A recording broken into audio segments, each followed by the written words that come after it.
Written 10 years after Married Alive, Leather Wings by Marilyn Duckworth is a very different kind of story. Wallace, the Rawleys man, comes into the lives of Esther and her young granddaughter. Prepare to be entertained and challenged. There is music trickling from a speaker somewhere, and all about them a stirring of human ants, seething, moving constantly on the conveyor belt of Saturday morning. A buzz like a huge machine, punctuated with chirping tills. Esther and the child could be figures inside some sort of computer game, scurrying to escape a devouring cursor. As they pass the open mouth of the supermarket, Melanie sidesteps into Esther's path. She wheezes gently inside her tight, rosy uniform. "Esther, I wanted to ask you, do you know about babysitters?" "What about them?" "I mean, who do you use? Have you got any phone numbers?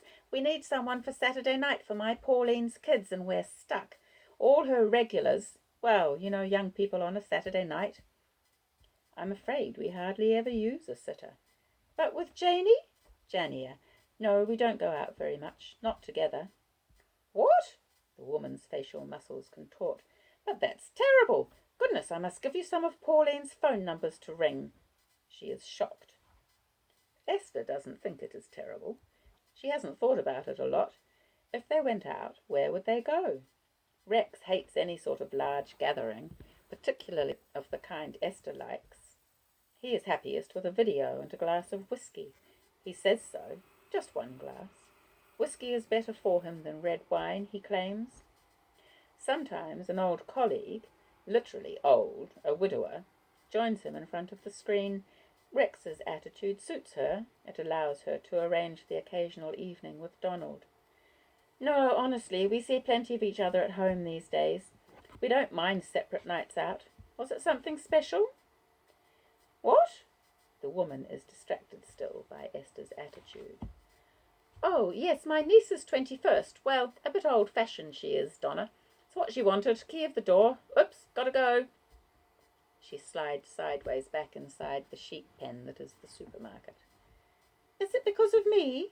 Jania asks as they step onto the escalator. "Is what because of you?" "You and Granddad can't go out." "We can go out. Of course it's not you. We do what we want to do. Don't you worry about that." Rex is waiting for them in the car, poking his top plate forward with his tongue.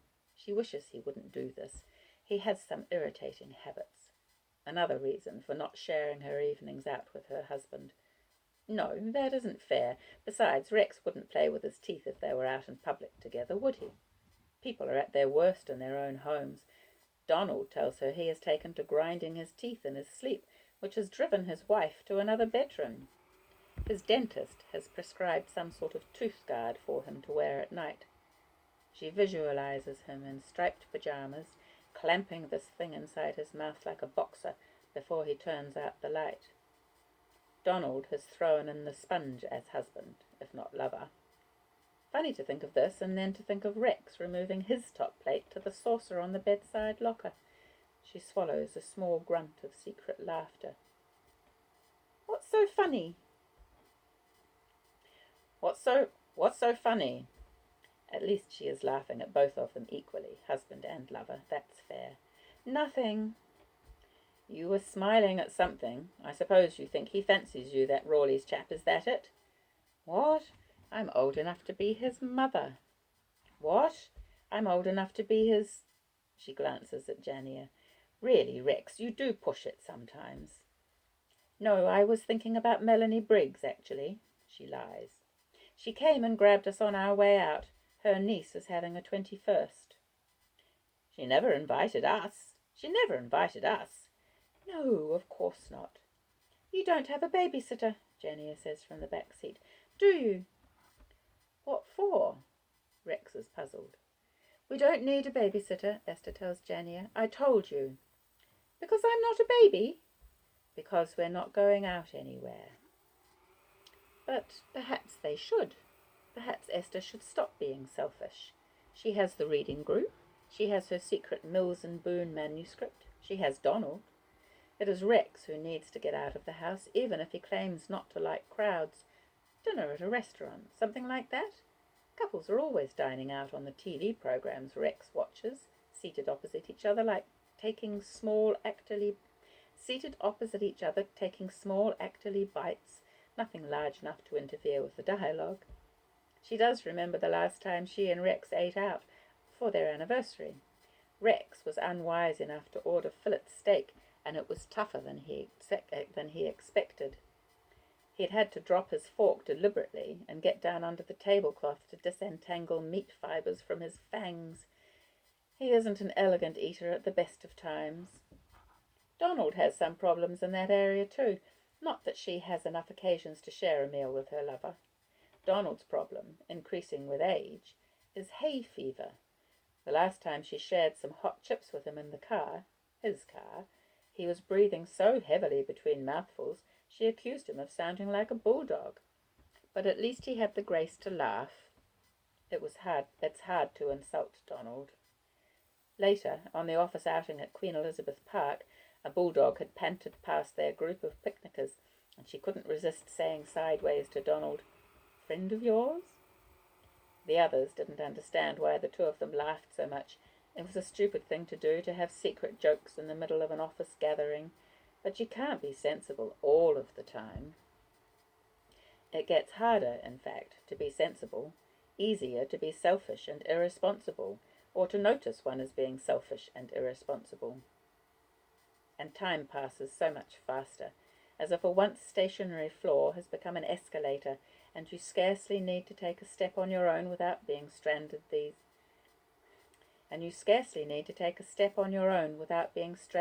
days, weeks ahead of yourself. It's so easy to trip on an escalator. Bones crack, teeth fall out of your mouth, heels rock you off your balance, and the machine is waiting to trap and grind you, drag you under the floor. Hold on to the rail, Esther, and don't let go of Jania's hand. Wallace. I dreamed I gave her a bird, not a sparrow, but a yellow canary. My cousin had a canary when I was a kid, but I killed it. All I did was shut the door of the room where the bird cage lived, and the central heating in the hall couldn't reach and warm its little body, so it died of hypothermia. All fluffed up it was, as if a wind had ruffled its feathers. How was I to know? No one told me not to shut that door. I got up in the night to go to the toilet, and I had a look at the canary on my way back to bed. I had a bit of a natter with it, and then went out and closed the door. I remember how cold my bed was when I got back into it, so that I got out again and put on my dirty socks. I dreamed I gave Jania a canary. I can't tell you how queerly thrilling that dream was. The bird was fluttering in my hands, and then I opened them for her like a conjurer, and something rose up in my chest like another bird, beating. The look on her face, the smile that flew onto it. The yellow canary was like a light bulb, dazzling her face with colour. Then I woke up and felt as if I'd been stung all over by a giant mosquito. Not exactly pain, but a stinging feeling, so strong I didn't know what to do with it. It washed away, but I didn't want to let it go, it was so special. When it had gone away, I kept trying to get back into the dream, and it nearly worked. I can still do it if I empty my mind and concentrate hard enough. The feeling swims in and out of me till I'm quite weak. I've a good mind to buy her a bird, but I can't, can I? What would they think? I've never heard of a fairy godfather. Only women are allowed to be magic for little girls. It strikes me the world's becoming a narrow place when there's no room for a man to give a child a canary. He doesn't like me, her grandfather. Who's he, anyway, to be so superior? What's he done with his life? Redundant, by the look of it. I can smell a man without a job. I've been there. The house isn't much either. The carpet only goes halfway across the kitchen floor, and then it's lino tiles. The TV set's smaller even than the one in my little flat, and the table's plain old wood. She liked me, though, the woman. That was a surprise. I could tell the way she frowned at him when he snubbed me. Still, I wouldn't like to get on the wrong side of her. I've always watched out for women with big thighs like that. Nutcrackers, I call them. I'm not thinking of myself in that regard. She's well over the hill for me, but those thighs often go with a bossy temper and a la-di-da voice. She has the voice. She's got the bush of hair, too, like a teacher I had at primary school, a real tartar. I quite liked that old teacher, even if I was scared of her, because she treated me right. She gave me second chances. I think she liked me. I don't think she felt sorry for me. Jania likes me, I'm sure of that. Somehow the dream has made me more sure, as if the dream was certainly real. I can't disbelieve in it. It's like faith, like what they say about faith. I'll be nervous the next time I call at number 41, because it's too important now. This morning I hosed the car down as usual and gave it a bit of a rub with the chamois, and then I tidied up the flat. I don't know why. It was as if I was being watched by someone out there. I cleared all the rubbish from inside the back door and piled it up to take to the tip. I vacuum cleaned right under the bed and dusted with a cloth soaked in polish. The sun shone and helped me see the dust lying in flowery layers on the chest of drawers and on the red bed lamp. I got rid of it. Then I cleared out all the old jars of furry jam from the kitchen cupboards and washed them up in soapy water till they glittered. I was singing, well, humming. I feel happy. It can't possibly last. Esther and Rex are dining stiffly in an expensive restaurant on the fringes of the city. A sitter has been arranged for Jania. Rex hasn't raised any objections to going out, hasn't even complained about the extravagance. In fact, he volunteered to take his good grey trousers into the 55-minute cleaners and unearthed the bright tie she gave him for a birthday 2 years back. All of which was strangely unsatisfactory, unsettling. It might suggest she has taken for granted the fact that he doesn't want evenings out with her. But surely, if he'd thought of it, he could have brought the subject up himself. It feels queer sitting here opposite the man she used to know years ago, knew him better then, perhaps, than she knows him now, waiting to have a conversation, as diners are expected to do, as a couple might in her secret manuscript, which isn't going well. It is hard to think romantic thoughts with a child in the house. She is more adept at switching off Rex, at shunting him onto a siding. But tonight they will share the tracks. It isn't an anniversary. The occasion is purely one of conscience, Esther's conscience. She wasn't lying to Melanie when she claimed to have no need of nights out with Rex, and so she had surprised herself when she lifted the telephone to inquire about possible sitters. To phone Melanie, she had first to remember her married name, which she has been told over and over, but it has a way of jamming on her tongue after all these years. And then when the phone was lifted up, it was Melanie's husband, whose name she certainly didn't have on file in her head. By the time she got her friend on the line, she was disgruntled and put her question tersely. Melanie wasn't put out. She had come up with the name of a sitter, a schoolgirl, straight away, a 15-year-old with blue-rimmed glasses, who sits now in their living room while they themselves sit stiffly on chintz-covered dining chairs, eating grilled sole, no danger to Rex's teeth. Rex glances around the restaurant, spying surreptitiously on the other diners, perhaps looking for the scriptwriter who will produce instant freeze-dried dialogue for the two of them. Here it comes. "I suppose you know the world might end in 123,000 years from now," Rex says, "if the comet hits. And there's a real possibility, according to the BBC World Service. It's true, it was on the news. All life as we know it." Esther is startled and misses a fishbone, which traps itself fortunately in her teeth. "I don't want the world to end," she cries, fishing it out. "It isn't up to us. We'll be long gone, and Jania's kids and their kids. Actually, I think it's probably a good thing. Human beings were a failed experiment. Look at the way we behave, bleating about each other. We know we're doing it wrong, destroying the planet, destroying ourselves. We're not rational. We're not logical. Wipe us out. Good idea, if you ask me. He dives his fork cheerfully into the ratatouille. She is astonished at this voice he has found. How can you say that? Is this what you've been thinking all the time? You want the world to end? You want all memory of human beings to end? All evidence? What's it matter? What's memory worth? Whose memory anyway? How many years did you say? I can't bear it. Oh, don't be so silly, Esther. I can't bear knowing you feel like that. You never said. Is this Esther's fault? Has she made Rex's life so miserable? I thought you quite liked being alive. Well, I didn't think you wanted the world to end. I don't, but if it's going to anyway. I brought you out to cheer you up. We brought each other out. Eat up, I'm perfectly cheerful. And indeed he seems to be, scooping food onto his tongue, smiling because he might have shocked her. You were telling Jania about the dinosaurs. So? You seem to enjoy the idea of the dinosaurs. Aren't they a failed experiment too? They died out. At least we're still around.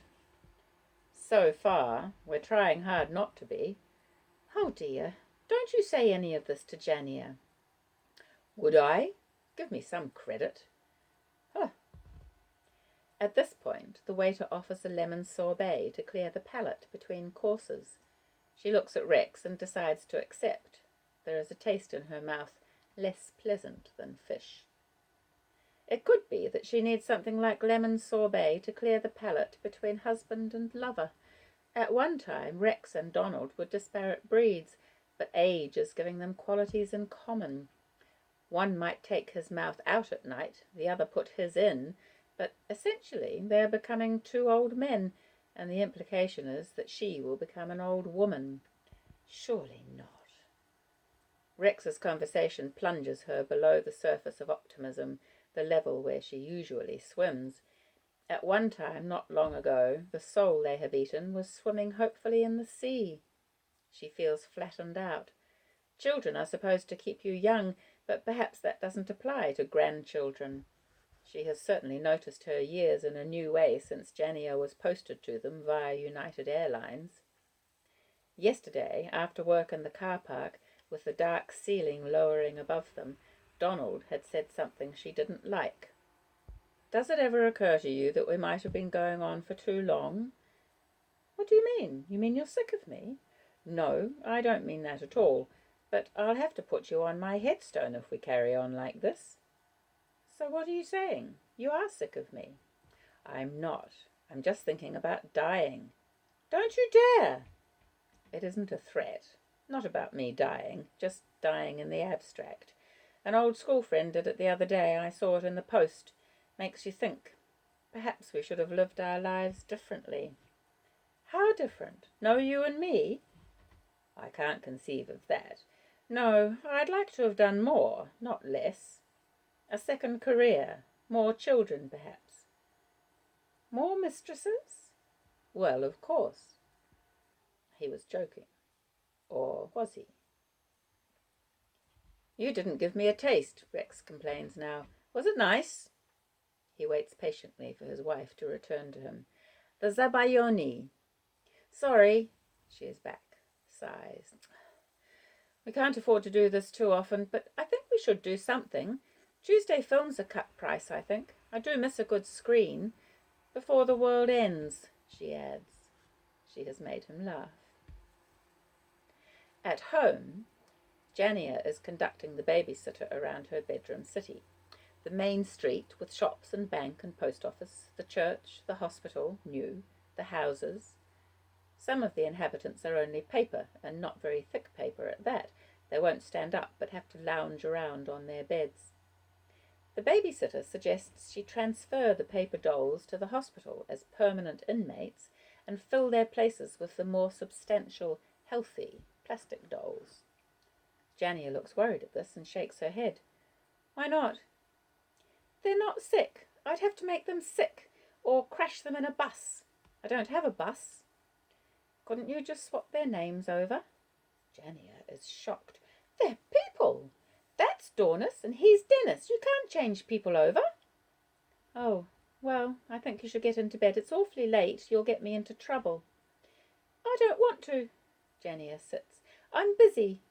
Mrs. Debenham's coming to the hospital to visit her husband. He'll be sad if she doesn't come. It's only a game. It'll still be there in the morning. Get into bed. I don't have to. Yes, you do. Why? Jania sits. They are still sitting here on the bedroom floor when Esther and Rex return from the restaurant.